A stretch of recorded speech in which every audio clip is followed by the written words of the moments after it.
Welcome to the tutorial on meal plan paragraphs. All the ingredients for a well-balanced paragraph. What is a meal plan paragraph?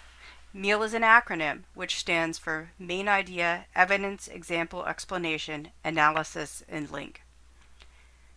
I find that in upper division courses, most students are experienced writers that have a variety of strategies they use to develop paragraphs. And let's be clear about this, there are many strategies for developing paragraphs, and MEAL is just one of them.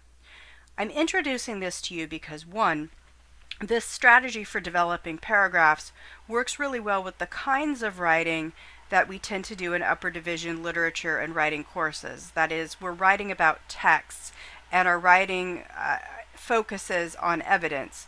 Meal plan development is a type of paragraph development that is also evidence focused. I also introduced this because even when students are experienced writers, like students in upper division literature and composition courses, sometimes I find the students struggle with paragraph boundaries. They're not really sure when to start or end a paragraph, how to know when a paragraph is fully developed, how to know when it's too long, too short, and the old rules we've been given, 3 to 5 sentences, 5 to 7 sentences, don't necessarily hold up as our ideas get more complicated. So I want you to try this out in this week's module. This corresponds with a writing activity that you're asked to do. And you may find that you use MEAL structure throughout the rest of the semester and in years beyond, or you might decide that MEAL really doesn't work for you. You have a different strategy works better, and that's fine. So let's start with the M of MEAL. The main idea is the topic, sentence, or claim of your paragraph. It's what your paragraph is going to be about. So every paragraph should be accomplishing something. And just to clarify, you're not going to be using MEAL structure in your introduction or conclusion. Those are different paragraphs that do different things.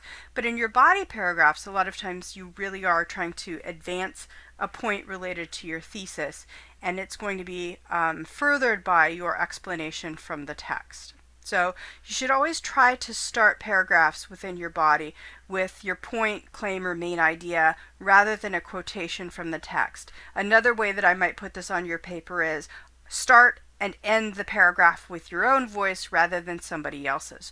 Don't start with a quotation and then explain it. Why? Because you lose control of the discussion. So here's a sample main idea. Christopher Columbus's letter on the fourth voyage demonstrates how his perspective was limited by his worldview. E. E can stand for evidence, examples, or explanations. In an academic writing, you support your ideas with quotations or references to a text, as well as by offering specific examples or explanation. Most of the time in upper division writing and literature courses, you will use textual evidence to support your points. You might use direct quotations or paraphrased references to the text. You might use more than one quotation to support an idea, and in fact, this should be a goal. So here's some sample evidence. Toward the end of his letter to the King and Queen of Spain, Columbus complains that his authority was stripped away from him, and his crew was not properly rewarded with their share of the riches from the expedition. Now we get on to A. Analysis is the glue that connects the evidence to your main idea. In the analysis section of the paragraph, you explain how the evidence you have introduced supports your main idea. And link. The link of the paragraph connects the paragraph back to your essay's thesis or central argument. It also builds toward the next idea in your essay. While we do write paragraphs in isolation sometimes as exercises in composition or literature classes, most of the time our paragraphs are occurring within the context of an essay. And so within each paragraph, you need to think about those relationships. How does the paragraph tie back to the thesis? How does the paragraph tie back or tie into the idea that follows? All right, so here's what a meal plan paragraph might look like. We have our main idea. Christopher Columbus's letter on the fourth voyage demonstrates how his perspective was limited by his worldview. So that's our main idea. And then we introduce our evidence. Toward the end of his letter to the King and Queen of Spain, Columbus complains that his authority was stripped away from him and his crew was not properly rewarded with their share of the riches from the expedition. So here's my first piece of evidence. Okay.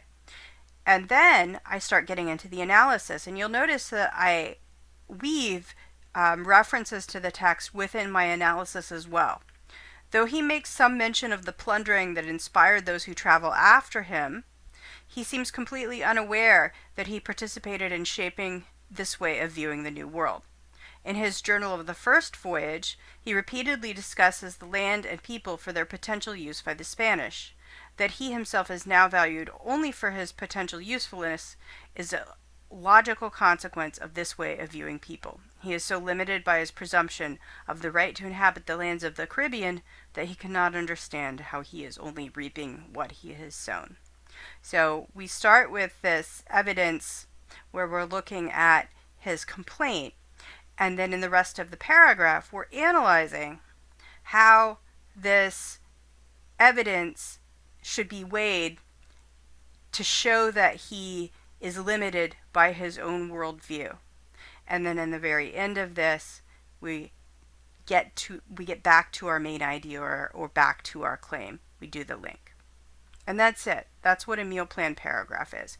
It's fairly simple, 4-part structure for developing paragraphs centered on textual examples.